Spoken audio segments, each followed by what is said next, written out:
The Yankees were eliminated from the playoffs last night by the Astros, and Alex Rodriguez continued his struggles in the postseason with runners in scoring position. A-Rod was 0 for 2 with runners in scoring position Tuesday and is now hitless in his last 19 postseason at-bats with runners in scoring position. A-Rod is hitting .156.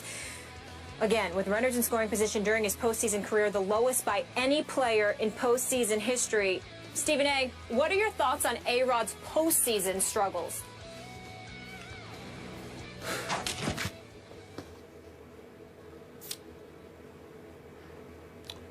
It's embarrassing. There's really no other way to slice it. I'm not going to get emotional. I'm not going to get too upset. Alex Rodriguez has disappointed me as a Yankee fan on so many occasions in so many ways. He's emblematic of everything that's going wrong for the Yankees in this millennium. They've got one World Series title in the last 15 years, something that Skip has reminded me of. I'm a diehard Yankee fan, and today I'm dead. I'll be back alive. I'll be resurrected next season. I'll root for my Yankees like I always do. But to go down, it's not just that you go down, it's how you go down. I understand Keuchel is no joke. Now it's 22 scoreless innings and 3 starts against the Yankees this year, and I get that. And it didn't help that you've got someone like Brett Gardner who struck out 3 times last night. The offense was weak. Tanaka gave up 25 home runs this season, gave up a homer to Rasmus, gave up a home run to Gomez. But he wasn't awful. He just wasn't great. At the end of the day, you would have liked to have seen someone come into the play. But these are the New York Yankees. And I think it was a bad omen, and I think that I hoped for, not expected, but hoped for too much when your biggest name is Alex Rodriguez, a known cheater and an abuser of performance-enhancing drugs and a serial liar along the way, is your marquee name, and you're the New York Yankees. You have a problem.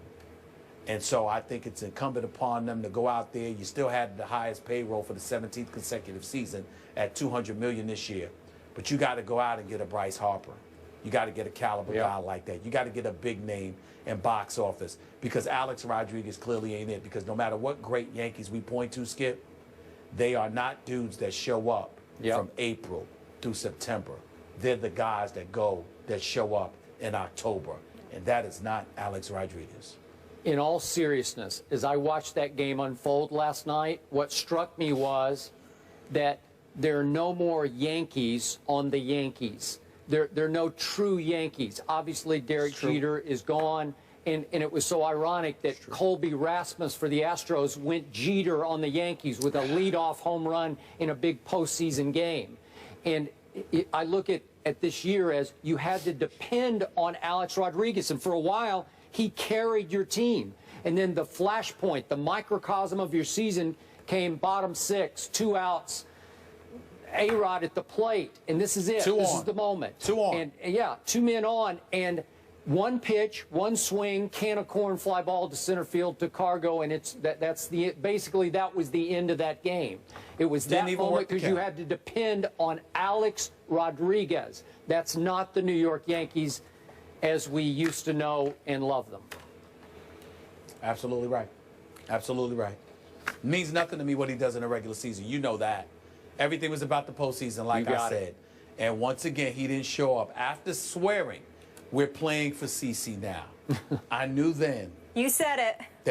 I knew then it was a problem. Yep. More postseason baseball tonight. The Pirates host the Cubs in the NL wildcard game. Thank you to Ronda Rousey, Joanna for joining us, Herm Edwards. Rhonda was great today. I really enjoyed listening. She was fantastic, right? I'm going to read that book, Ender's Game.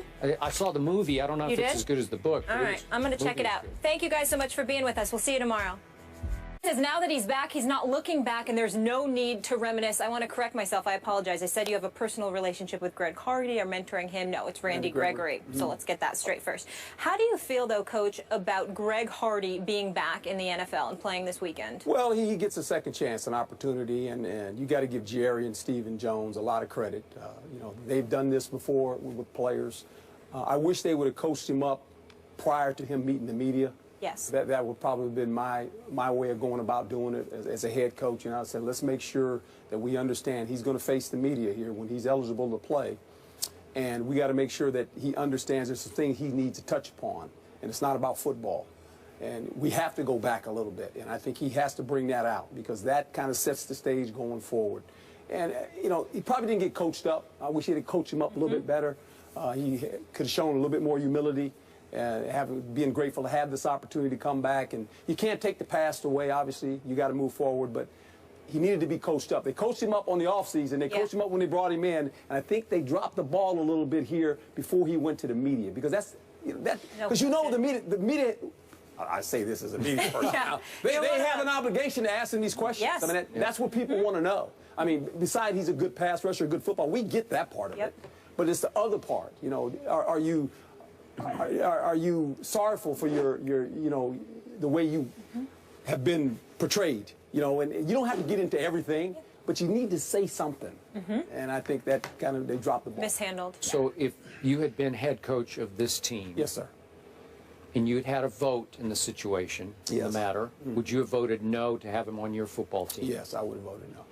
That's just. And what if your owner had said, gee, I just think we need him and I want to bring him in? You have no choice, Well, then right? if the owner says you bring him in, then I'm going to say I'm going to work with the guy. Okay. And I have no problem going forward. And if they I would know ask me you- my personal opinion, this is what I would say. Okay, that's good. I respect that. And if I know you, if you had Greg Hardy in your locker room and you knew this was going to be his first interview, you would have coached him up personally, Yes. right? Yes, I'd have And brought him said, up in hey, my room, let's yes. let's talk this out. Let's think this through. You'll probably get asked about X, Y, and Z. Now let's think about how to answer these questions. Yeah, and you know, I dealt with a guy, and you know him, Quincy Carter. We brought Quincy Carter in from the Dallas Cowboys. He was on the street, and Quincy had some issues. Yes, he did. And I told Quincy, here's the deal. Every Tuesday on the off day, you're going to come and you're going to sit with me in my office. We're going to spend an hour every Tuesday. And you got to be here every Tuesday. Off day, don't care about the off day. You come see me. We never talked about football. And we did that until he got ready, and then he actually played for us. Won 2 out of the 3 games. Yep. Chad went down. So, you know, that's me. Now, I'm not saying every coach has to do that, but I felt obligated, hey, I got to help this guy. Because if I can make him a better man, he's going to be a better football player. You think you helped a little bit? I think I did. And if you ask Quincy, he'll probably say that too. Yep. So, you know, that's kind of where it was for me personally. But every coach handles it different. Yeah. I'm not saying my way's the best way. It's just the way I would have handled it. I really appreciate that. Stephen A. Conversation's a struggle for me, to be quite honest with you. I remember a few months ago when I was on the air and I was on my radio show and I was talking about how he got convicted via a bench trial in North Carolina. And somebody in the NFL, not the NFL league office, just one of the players, called me and said, Stephen A., I felt the same way. The thing that I can't escape is that he has adamantly stated his innocence. Even after the judge convicted him on a bench trial, he didn't exercise his right to appeal the decision and go to a jury trial, at which time, obviously, the alleged victim could not be found, and supposedly later on we heard that there was a settlement that was reached because the DA could not find her. According to what I heard, I think he's guilty of sin. According to what you heard, Skip, you think he's guilty of sin. I do. Evidently, Coach, one would surmise, based on your position, you believe he's guilty. That's fine. But if Greg Hardy doesn't believe he's guilty, we now have a problem. Because we have a problem because here is a guy that doesn't want to confront the issue and clearly has been coached to deflect and evade in a society where it's not going to be allowed. Whether it's via social media or the media members who are literally and officially in front of his face, who are covering the Dallas Cowboys every day, all day long, they're not going to let this go. They're not going to let Greg Hardy, and I can't believe he doesn't see this, they are not going to allow Greg Hardy to play the entire season, simply get sacks, and just move on and talk about football without ever addressing this. They won't let it happen. And if they have to get it, if they can't get it out of him, They're going to bombard Jason Garrett and the players, his teammates in that locker room, until they get something. Some level of contrition, some level of admission, some level of any kind of explanation as to what has happened. This guy, right now, I think that we need to step up, regardless in this PC world that we're living in.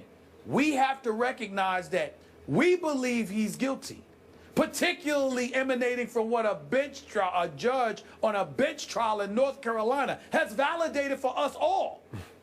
But this guy has said that he is innocent, and he has proclaimed his innocence, and he is acting like he has nothing to address.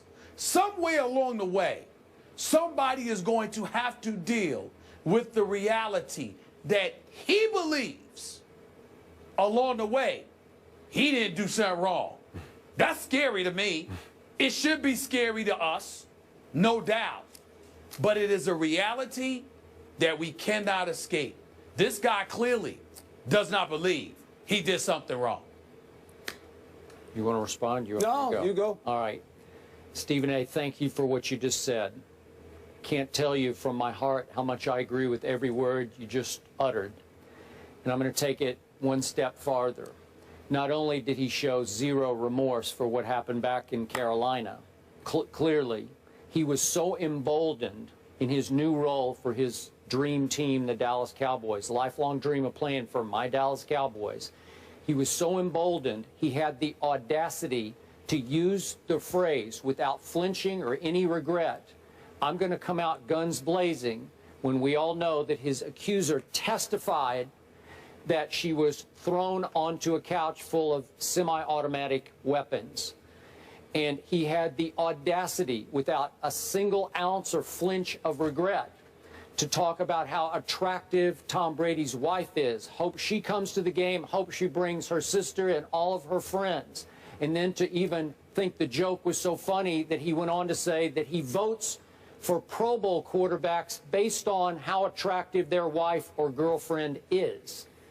Really?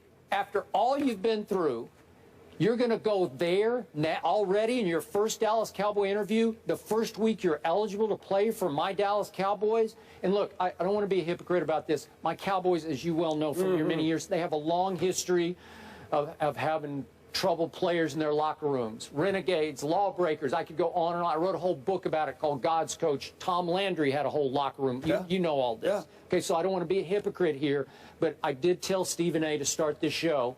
It made me ashamed, made me embarrassed, made it very difficult for me to root for my Cowboys this Sunday because I have to also root for him. And I was on the record, as Coach Herm said. I also said before Jerry signed him, I don't like it. I don't want him on my team. I think we will survive without him, and now it's almost like their season hinges upon the return of one Greg Hardy. You and Stephen A., you hit it, and I'll tell you this as we close this subject. I believe this. I've always lived my life this way. What we eventually do in the dark comes to the light. And so it'll all come to the light.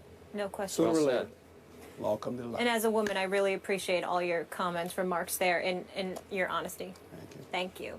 Herm, you're done. You're off the hot seat here, but you're moving on. We know you got a full day ahead. The Yankees, they're done too. One and done in the playoffs. Oh, that's too bad. Oh. That's too bad. So how much is A-Rod to blame for it? Oh, none. Stephen A., we know That's what Stephen he was going to do. That's the Yankees Stephen A. team. Yeah, it's Look, Stephen there he A. spot is. in New Man of the York. moment. Dallas Cowboys. We'll get into it next. Thanks, Coach. Thank you.